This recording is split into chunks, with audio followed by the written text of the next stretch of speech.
Hello everyone, this is Colleen Lemma, Starseed Astrologer and Spiritual Messenger from SacredSoulEmpowerment.com, here to do your weekly intuitive reading for Monday, March 14th through Sunday, March 20th, 2022. For this week's weekly reading, we'll be using the Syrian Starseed Tarot by Patricia Corey and Alyssa Bartha for the main message for everyone. Your special message card this week, depending on your stone of choice, is going to be coming from the Star Temple Oracle deck by Susie Cherub. Just a reminder that we are now past the halfway point in the month of March. So if you haven't already watched my monthly intuitive reading for the month of March, please go onto my YouTube channel and watch that complete with all of the astrological transits of significance, the numerology vibration for the month of March, messages from our angels and guides, and a special message card depending on your stone of choice for that. So let's go ahead and start this week's weekly reading by looking at your stones of choice for that special message card a little bit later on. So our first stone of choice is this beautiful serpentine. Now these stones this week, as a lot of times they often are special intention crystal and gemstone pendants that I have wire wrapped and infused with particular energies. So the serpentine, I chose these three stones too, by the way. All three of them have the vibration of the number 9, but then also a vibration of a secondary number. And I chose that because the month of March, this month of March, is a 9 vibration in numerology. So it's a universal 9 month. And that number 9 talks about endings and completion and wrapping up details within a cycle, a soul cycle of energy that we're in. And we're also going to have a full moon this week, which also amplifies that idea of releasing, healing, and letting go. So anyway, back to the serpentine. We have the serpentine here, and this one's wrapped in silver wire. And it's Reiki infused and charged with the qualities of the number 9, number of healing and opening the heart chakra to unconditional love. And the second number that this one has infused into it is the number 2, the number of balance and equality within partnerships. It has the qualities of the sign of Libra to bring balance between self and others, the activation and balancing of the heart chakra for compassion and forgiveness, the activation and opening of the crown chakra for a connection to higher wisdom and past lives, and the energy of Archangel Raphael, the archangel that helps us to heal the emotional body and our relationships. Okay, let's go ahead and take a look at the second pendant of choice here. And this one is dragon's blood. Okay, it's a dragon's blood. I believe it's a type of jasper. And this dragon's blood is wrapped in gold wire, and it's Reiki infused with the energies of the number 9, the number to open the heart chakra to universal love and to dissolve all fears of the past. And this one also has the energies of the number 8 infused into it, the number of courage, inner strength, and standing in one's personal power and truth. The sign of Libra to bring balance to the feminine and masculine energies within oneself. And isn't it weird that I've got the rest of this cut off? So that is very strange. It goes on to say activation of something, and I'm trying to remember what that activation was. I believe it's the activation of the root chakra and the heart chakra. And that's because of that red of the dragon's blood here is going to relate to the root chakra energy, which is our center of security, stability, safety, and feeling grounded. And then of course the green, the dragon green, is of the heart chakra. And this is going to, again, open us up to unconditional love of self and others. And it's going to bring healing, that heart chakra green, bringing healing to relationships in our lives. Now, I don't remember, honestly, what archangels or ascended masters I attached to this particular one. So this is what I'm going to do. When we shift our perspective and we take a quick last look at the stones of choice before we look at the messages with the cards from our angels and guides, I'm going to pop off and I'm going to take a look at what that is, and then I'll come back and let you know. Okay? All right. Gotta love technology here. All right. So the last stone of choice. This one is very unique, very beautiful. This is actually a white and brown piece of agate. It's an agate slice. Okay, it's sliced very thin, and it's just got these beautiful kind of colors to it, which, you know, agates come in all various different colors, but just the idea of this being such a nice kind of clear, kind of white or beige color, and then these beautiful little patches of brown on there, and it even has it on the back here as well. So this one is Reiki charged with the vibration of the number 9, the number of unconditional love and service to humanity. And this one has as its second number vibration the number 4, the number of focus, determination, and stability. The qualities of Pisces infused into this one for creative purpose and heightened intuition. The qualities of Capricorn for taking practical steps towards one's goals. The combining of the crown chakra and the root chakra for taking one's vision and bringing it into manifestation. The energy of Kuan Yin is infused into this one. Kuan Yin, the goddess of the divine feminine, peace and compassion, and the energy of Archangel Michael to lead one on the next step of one's highest and most important destiny path. So again, and I'm sorry about that dragon's blood pendant. I don't know how the rest of that description got cut off, but we have the serpentine here. And just so you get an idea of how big it is, that's going to be the serpentine pendant. Then we have the dragon's blood pendant. I love dragon's blood. It's been kind of a newer discovery of mine. So the dragon's blood, and then that white and brown agate slice. There we go. Okay, so let's talk a little bit about the astrological energies of significance for this week. So there's not much going on Monday, Tuesday, Wednesday, and even going into Thursday. I will tell you that on Monday and Tuesday, the 14th and 15th, the moon, which travels pretty fast through the zodiac, it takes 2.5 days approximately for the moon to move through each sign of the zodiac. On Monday and Tuesday, it's in Leo.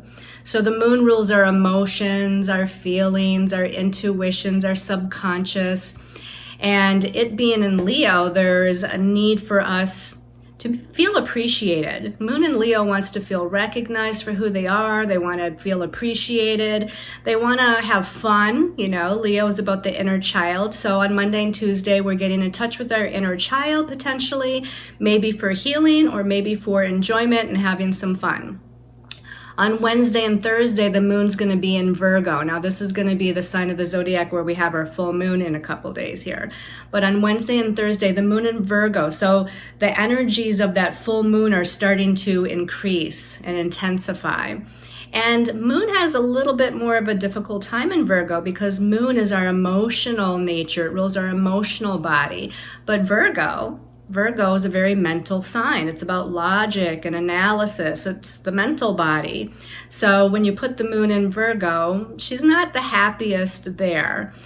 When we go into Thursday, we have Mercury, which is the planet that rules the mental realm. Mercury rules our thoughts, our ideas, our perceptions, our communications.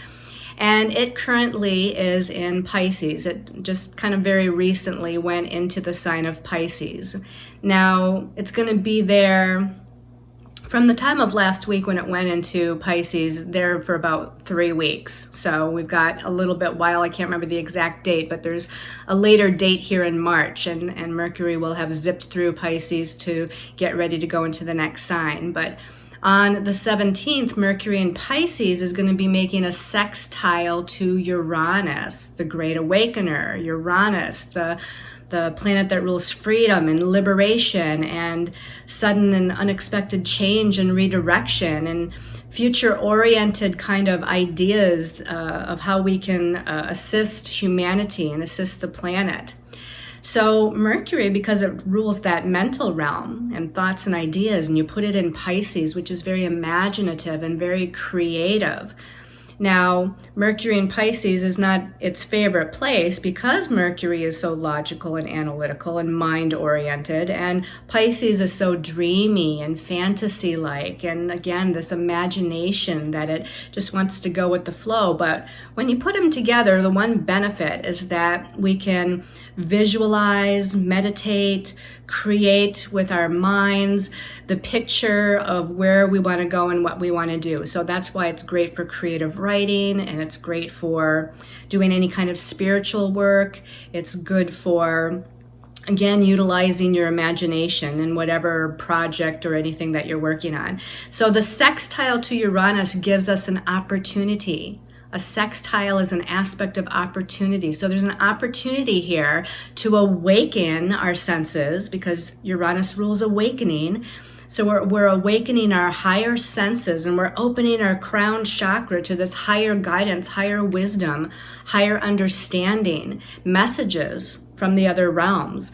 But the trick is with that sextile, which is an aspect of opportunity, you have to look for it, be aware of it, and then take action on it when you get whatever message or guidance that the universe is providing.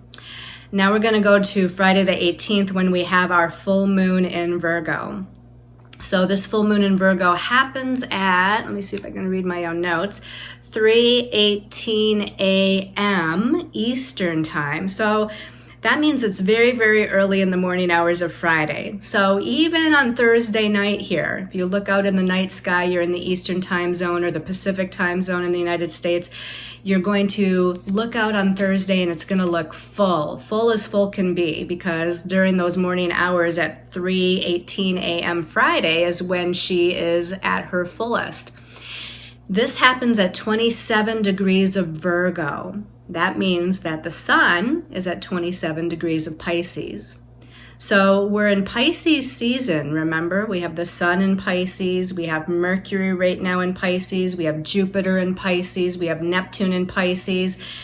And that Pisces energy is that last sign of the zodiac. It's about completion, it's about healing, it's about the end of a cycle. So with this full moon coming along at 27 degrees of Virgo, it's heightening that energy and intensifying that energy of needing to let go of what we no longer need to carry. And with it being in Virgo, it's probably some sort of ego mind perception that we no longer need. Again, Virgo gets into this analytical, logical, sometimes nitpicky and sometimes critical sort of energy. And we like, when we're dealing with Virgo energy, we like to pick things apart to understand how it works. And the thing is that when we're dealing with universal energy, we can't always make logical sense out of why something is working or not working. And sometimes we just need to use our intuition. Sometimes we just need to use our faith and trust in the universe. Sometimes we have to believe in divine timing or believe in miracles, because anything is possible and anything can happen. So this full moon in Virgo, again, it's intensifying, it's emotionally intensifying this energy of being caught up in this mental cycle of something where we're getting into it's not good enough, or I'm not good enough, or it's not perfect enough, or I have to get more information before I do it. So it's some sort of mind loop that we get caught in. And the opportunity here, going back to that Thursday and that Mercury connecting with Uranus opportunity, the opportunity of this full moon is to heal whatever that is for you.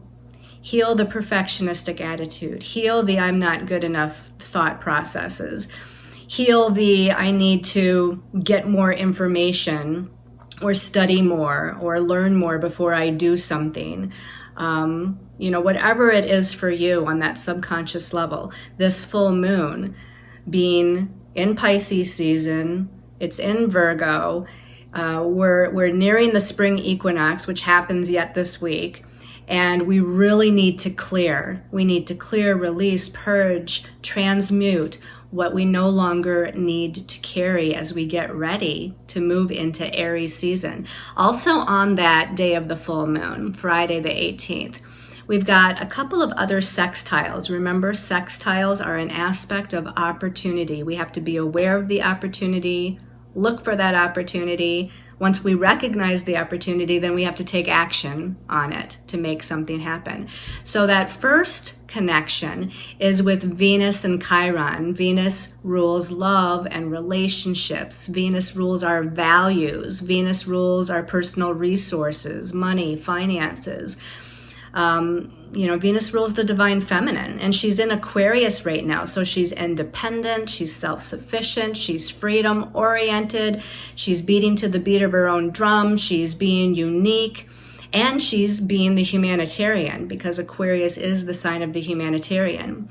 So that sextile to Chiron is bringing an opportunity for healing on some level, because Chiron is the wounded healer or shaman, the ruler of past life wounds, something that needs to be healed. And right now Chiron is in Aries, and so it's all about our sense of self and our self-identity and our self-confidence. So look for that opportunity that brings in healing regarding your sense of individuality and independence and self-identity. And it could be something, too, where there's an opportunity to heal something in a relationship with someone else as well. The other sextile during this full moon day is the Sun in Pisces sextile Pluto. Now, the Sun in Pisces, the Sun is our ego and our identity. And Pluto is about death and rebirth, transformation and change. It's pretty heavy duty. Think of phoenix energy. Pluto is like the phoenix rising from the ashes, being transformed and rebirthing itself, renewing itself. So here again, there's an opportunity for us to renew our sense of self, to heal our ego in some way, shape, or form. And the Sun in Pisces too, it really, the Sun is shining its light through the lens of Pisces, which is about unconditional love, compassion, forgiveness, understanding, right? And so again, there's lots of opportunities on that day of the full moon. On Saturday, we have Venus still in Aquarius. Now she's challenging Uranus, okay? So Venus square Uranus.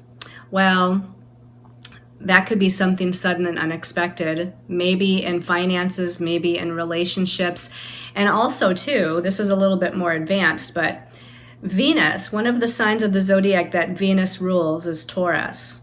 Well, that's where Uranus is right now. And the sign of the zodiac that Uranus rules is Aquarius, and that's where Venus is right now. So they're in each other's sign. And when two planets are making a connection like these two, and they're in each other's ruling signs, it makes the aspect much more powerful. It makes it much more intense. So Venus square Uranus, look for the unexpected. All I can say is expect the unexpected and expect freedom energies and liberation energies. And again, this could be regarding personal resources, money, finances. This could be regarding your values, what you value or how you value yourself. And this could be about our connections with other people, relationships with other people. Then on Sunday, there's a lot going on. This is going to be a long video. So on Sunday the 20th, the Sun is moving into Aries at 11:33 a.m. Eastern Time. So yeah, if you're in the Eastern Time Zone, we have master number 11 and master number 33, 11:33 a.m. So what is the Sun moving into Aries? Aries is the first sign of the zodiac. It's about a new birth, planting new seeds. Okay, and this is the spring equinox in the Northern Hemisphere, right? The spring equinox, spring, a time where we do plant new seeds, right? We plant seeds in the earth we tend to them, and then we watch them grow. So it's about new beginnings. It's about rebirth. And so after just a couple days after that full moon, we have this time now of rebirth and the shifting of energies from the Pisces into some Aries. Okay, we still got some other planets in Pisces that have to catch up, but we're starting to see the initiation of this new birth. Okay. Also on Sunday the 20th, we have Mercury in Pisces connecting with Jupiter in Pisces. Well, that's a pretty nice aspect. Jupiter is the planet of blessings, abundance, prosperity. Jupiter also rules our belief systems, and it rules the expansion principle. Whatever Jupiter touches, it likes to expand. So it's going to expand the Mercury in Pisces energy, which is again very creative, very imaginative, very artistic, very go with the flow, and get in touch with the spirit realm, and get in touch with your angels and guides and with your higher self, and just be an open vessel to receive communications and messages. So that's a nice way to end the week. So let's go ahead and shift our perspective. I promised to look up the rest of Dragon's Blood to give you that really quick, but we're going to shift our perspective. We're going to see what our angels and guides have to say through the cards.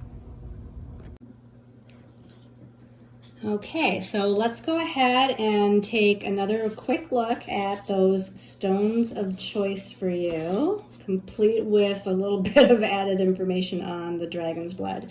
So that first stone of choice here was that serpentine, balancing or infused with the energies of the number 9, the number 2, the sign of Libra, balancing and activation of the heart chakra, crown chakra, Archangel Raphael. Okay. And then we've got the second stone of choice, which was the Dragon's Blood. Now, I had stopped by saying, I think I thought it was the heart chakra and the root chakra, which makes a lot of sense. But truth be told, it's actually aligning or balancing and activating all of the chakras, activation of the Kundalini energy, and this one's infused with the energies of Archangel Michael for protection, releasing of lower energies, and moving forward on one's destiny path, and also has a connection to the mythical, magical dragon energies. So it was the activation of the number 9, the number 8, the sign of Libra, activation of all the chakras, Kundalini energy, Archangel Michael, and dragon energy. Okay, and then this last stone of choice was the beautiful white and brown agate, activation of the number 9, or infused vibration of the number 9, the number 4, the qualities of Pisces, the qualities of Capricorn, the combining of the crown and root chakra, and the energy of Kuan Yin, as well as Archangel Michael. All right, so let's go ahead and take a look at the messages from our angels and guides now. Okay, so these are pretty big cards, right? I often use the Syrian Starseed Tarot for the monthly intuitive reading, but I thought, since we're having that full moon in Virgo and it's such a time of completion, powerful energies, I thought let's use this deck. So let's look at the first card. Okay, well, surprising, not really, but honest to God, this is the card that came out. In fact, when I picked up the deck to shuffle to do my meditation on choosing the cards, this one flipped out first onto the floor. This is Major Arcana number 18, and in this deck it's entitled Luna. So this is the moon card in the traditional tarot, and you can see this big, bright, full, magnificent full moon, and we see the rising crest of this ocean wave, right? And water symbolically is about our emotions, our feelings, our emotional body, and our subconscious. And, if you think about every time we have a full moon, people's emotional energies are often a little bit unbalanced, right? Our emotional buttons get pushed a little bit more. We feel more emotional. So this card is really telling us that this week with that full moon coming up is, we have this rising tide of feelings and emotions. Now we have a dark nighttime sky here, right? Showing the full moon. So I want to say this is too about our subconscious. Remember how we talked about subconscious patterns with that full moon in Virgo? I think this is really bringing up our subconscious patterns to the surface. Things that lie in our subconscious sometimes are buried, and we're not always totally aware of those habit patterns that we have, or difficulties or soul challenges that we have, and where they come from or why they're there. But this is going to kind of bring them to the surface and, to me, illuminate them a little bit more, right? The full moon is going to illuminate them so that we can have more awareness, see them in the light of day, so to speak, not allow them to stay buried at the bottom of the sea, okay?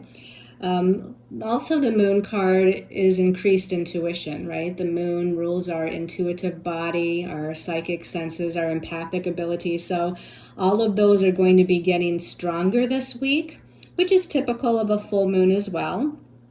But because we have so many planets right now in Pisces, and Pisces is a very psychic, intuitive sign and also rules healing abilities, all of those things for us are going to be on the increase. And it's also a great time to get a healing session. So it's a good time for you to just kind of delve into your own subconscious energies and do some self-reflective healing work. But, to go out and get a massage or get a Reiki session, or to have a soul journey or hypnotherapy, past life regression, whatever it is you're drawn to, this would be a great time to go ahead and do that inner soul work.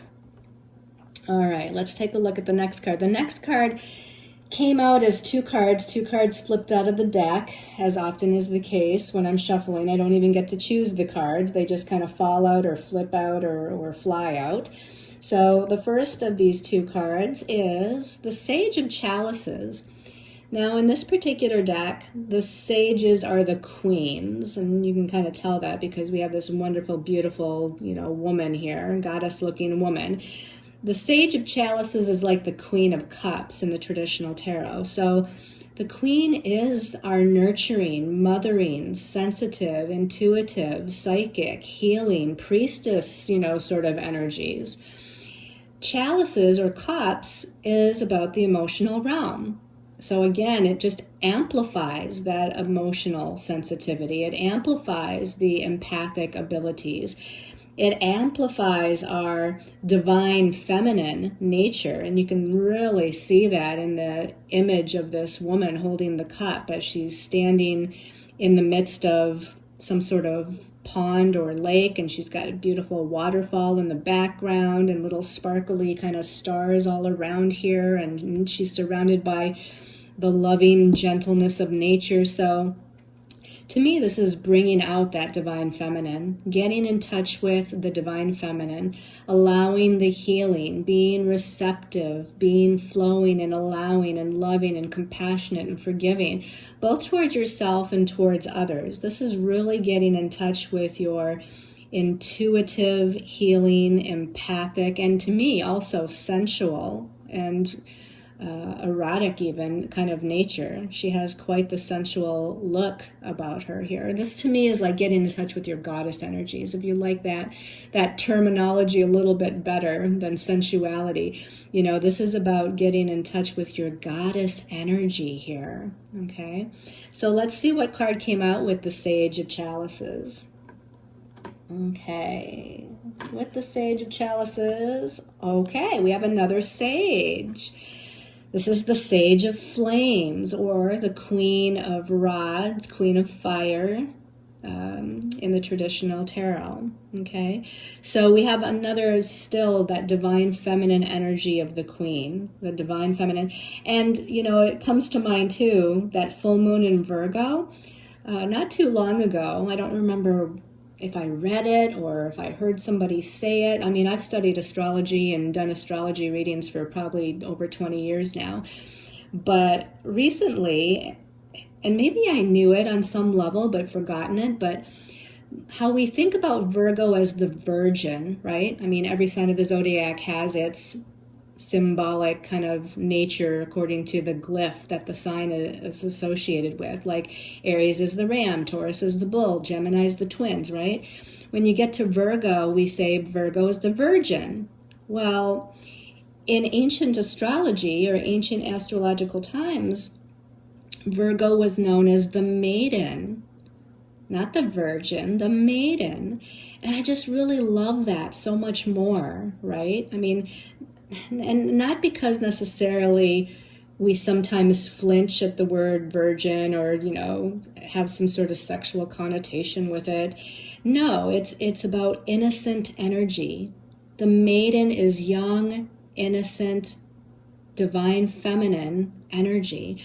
And so that's what I think about when I see, here these sages together, the sage of chalices, the sage of flames, which is the Queen of Cups and the Queen of Wands. It's like this divine feminine energy coming together. And look at this one. This one has a very transformative look about it. This image here with this woman, this goddess.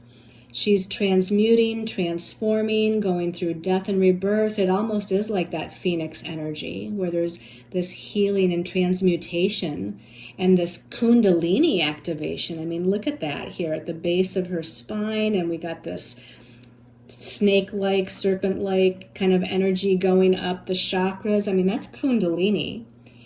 Kundalini rising. I know one of the stones said something, I think, about Kundalini. I think it was the dragon's blood, right?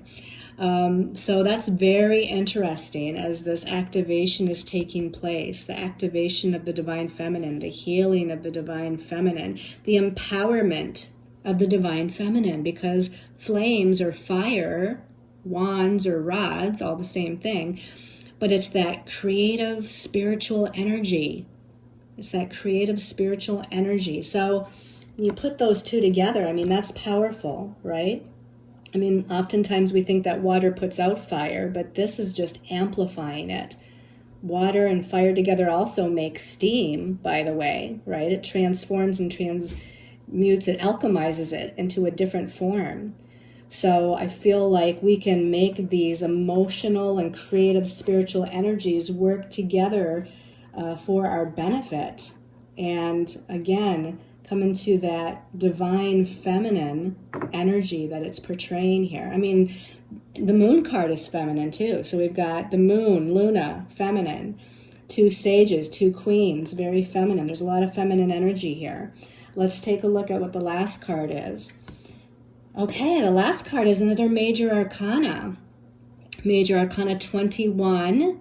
And in this deck, it's called Ascension. The traditional tarot is the World card, the last of the major arcana cards. Something is coming to completion.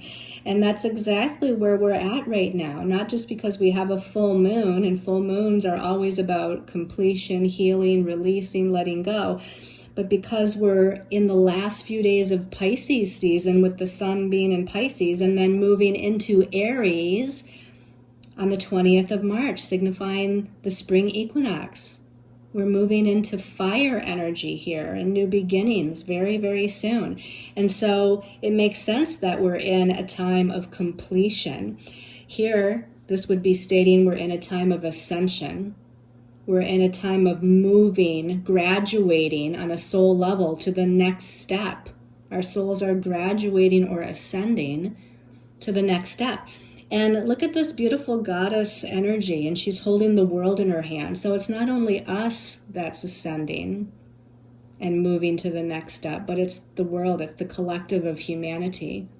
So on a collective level too, there's a completion energy happening. We're in the midst of endings and new beginnings on our planet and as a humanity, as well as on a personal level. So there's a lot of shifts and changes that are going on here. Again, not always indicated on the world card, but this woman here to me is indicating again this divine feminine energy rising. And maybe this ascension being the world card, a successful completion or successful ending so we can have a positive new beginning is what the world card or this ascension card means. So maybe it's going to be a time here on a collective level where we're releasing more of that patriarchal and I want to say that negative masculine energy, because the masculine energy isn't bad. We have divine masculine. We need divine masculine. But as far as how we've been operating as a society and as a planet for a really long time, we're completing this third dimensional patriarchal energy and perhaps ascending and moving now to the next step, or moving into a new cycle is a better way to say it, to where the divine feminine can start coming back. I mean, it already has been, but it's now graduating to the next step of infusing that divine feminine energy onto the planet and into ourselves, right? Let's go ahead. This is powerful. I love this. Love, love, love this. Okay, so let's go ahead and see what special message card you get, depending on your stone of choice this week. So that first stone of choice was the serpentine energy.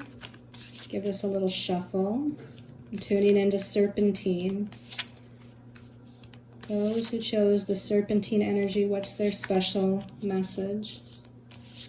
Okay, opening my eyes and this one was popping out at me. And this one says, the Empress of the Night. I love it. We're having a full moon and we got the Empress of the Night. And it says finale. Wow, love it. It says, after the storm, I emerge a shiny new star. Wow, that's powerful. The Empress of the Night finale. After the storm, I emerge a shiny new star. Okay, serpentine people, you're really going through a death and rebirth. You're going through a lot of releasing and healing of layers of stuff that you no longer need to carry. And you're peeling back those layers to show the beautiful sparkling diamond that's within you. Look at that. She's even kind of holding a star in her hand. And we can say that star is like the shiny diamond underneath it all. So you're ready to come out. You're ready to birth a new you. You're ready to shine your light like the star that you are. You're ready for a new beginning. So there's a little bit more here within this week. The Empress of the Night, she's still in that night, but on the very cusp of this new beginning, the cusp of this shiny new star energy as we move into next week after the sun moving into Aries, after the Spring Equinox. So, wow, just let yourself expand, let yourself heal right now, let yourself get prepared to kind of birth that new you, whatever that means. Wow. And also this is signaling that whatever storm you were in, for however long you were in it, whatever was challenging you, it's basically saying it's now going to be dissipating into the background. We're not going to need to kind of carry that with us as we move forward. Beautiful, beautiful card. Look at that red hair. Wow. So, that red, again, activation of the Kundalini energy, strengthening of the root chakra energy, your sense of security in who you are, security in yourself. Love it. Okay.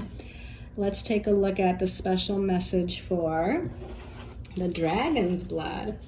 All right, dragon's blood people.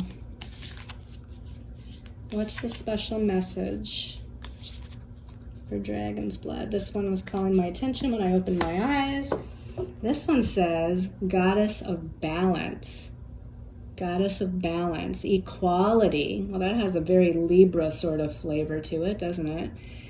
Doesn't just mean it's just about Libra, but balance, equality. I create and foster reciprocal relationships. Well, that definitely feels like Libra, doesn't it? It even looks like she's kind of got the scales here in her hands, but it's actually she's got two worlds in her hands.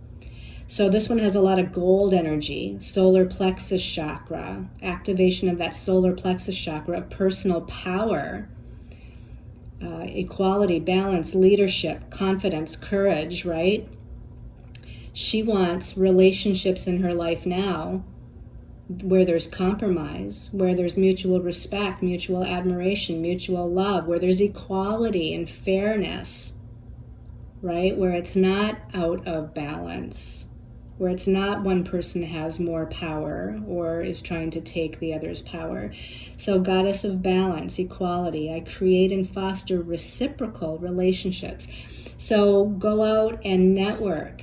Now, whether this is romantic relationships, business relationships, friendship relationships, whatever that might be, you're fostering now those relationships where there's a sense of equality between people, where there's equal give and take between two people. So you might, want to address those relationships you already have in your life where it is out of balance. Have that conversation, have that communication. There's still opportunity for healing those relationships potentially. So it's not necessarily that you have to give up on them and walk away from them. Some of them you might know that maybe we've learned all we can from the other person and it's time to release and let it go. The very least, this is talking about releasing and letting go of patterns that you no longer need to carry that are operating within relationships. And as you network and foster new relationship and look for new friends or find that new business partner or attract a new significant soulmate, romantic person into your life, you're wanting now, you have this idea and this list where you're looking for that equality, that balance that you're seeking. Okay, beautiful. Let's look at the brown and white agate. Special message for the brown and white agate people, white and brown agate, whatever we want to call it there. What's the special message? Okay, nothing's jumping out, so I'm going to just shuffle another minute here, or a couple seconds. Okay. Oh boy. Okay. This one definitely is calling to me over and over again. The universal midwife. Wow, that has a feeling of birthing something new, doesn't it? The universal midwife. Birth. It says birth. I birth fruitful and sacred assignments. Okay, I birth fruitful and sacred assignments. So again, this idea of birthing something new or a rebirth that you're on the cusp of when that sun moves into Aries. And not just on March 20th. I mean, definitely put out your intentions or do a vision board or do something special on March 20th when the sun moves into Aries. But also look forward to that new moon in Aries. Now, I don't recall. It must be about 2 weeks later. So if we have a full moon on Friday the 18th of March, about 2 weeks after that will be the new moon in Aries. So we have new moons, new beginnings, planting new seeds. Aries, the first sign of the zodiac, initiation. So that'll be another time period once we get to it that you want to really do some sort of ceremony work or write out or speak your intentions. But for you all this week, that shows that brown and white agate, the universal midwife, is saying that you're in the process of assisting in this birth. In other words, to me, you're not a passive player in this, right? The midwife is an active player in the birth of something new, right? Midwives are helping and assisting with the birth of a baby. You as the midwife are assisting and helping with the birth of whatever it is that you're trying to birth in your life, okay? So be an active participant. Take the actions that are necessary, okay? And again, this has the feeling of gentle birth, if you know what I mean. I guess I'm trying to say like feminine energy, right? Universal midwife, feminine, female. And we've got a beautiful woman here that's nursing a baby. So it's got that very mothering, nurturing, feminine energy about it, which is the Pisces energy that we're in. Or the full moon in Virgo, the sign of the maiden, the divine feminine. So yes, we're taking actions, but it's not your typical warrior, take the sword and cut a path sort of energy. It's taking action, but taking action through nurturing, taking action through gentleness, taking action through unconditional love and compassion. It's like you're tending to something. Whatever it is you're birthing, you're loving it, you're nurturing it, you're tending to it, you're feeding it, right? This midwife is feeding that baby, giving it nourishment. So give your projects nourishment, give your new relationships nourishment. These birthing of fruitful and sacred agreements could be an agreement between you and another person in a business relationship or partnership, or in a romantic relationship or a family or friendship. But it could also be a sacred assignment, could be, again, about working on your website, working in your new business, creating that new project. Could be a whole slew of things that are situational and not just relationship oriented. So beautiful, beautiful energy. Look at that kind of shiny, I don't know what to call it, divine kind of light energy here that's connected to this baby and this midwife. Okay. This has a feeling of, the universal midwife is like you're doing something on a large, grand scale for humanity. You're giving your loving, nurturing, birthing something new energy to something that's going to help a lot of people. Okay. Love, love, love this whole reading and love all the special messages. So I hope you've all enjoyed this weekly intuitive reading. Sending you all lots of love and light and many, many angel blessings until we meet again. Namaste, everyone.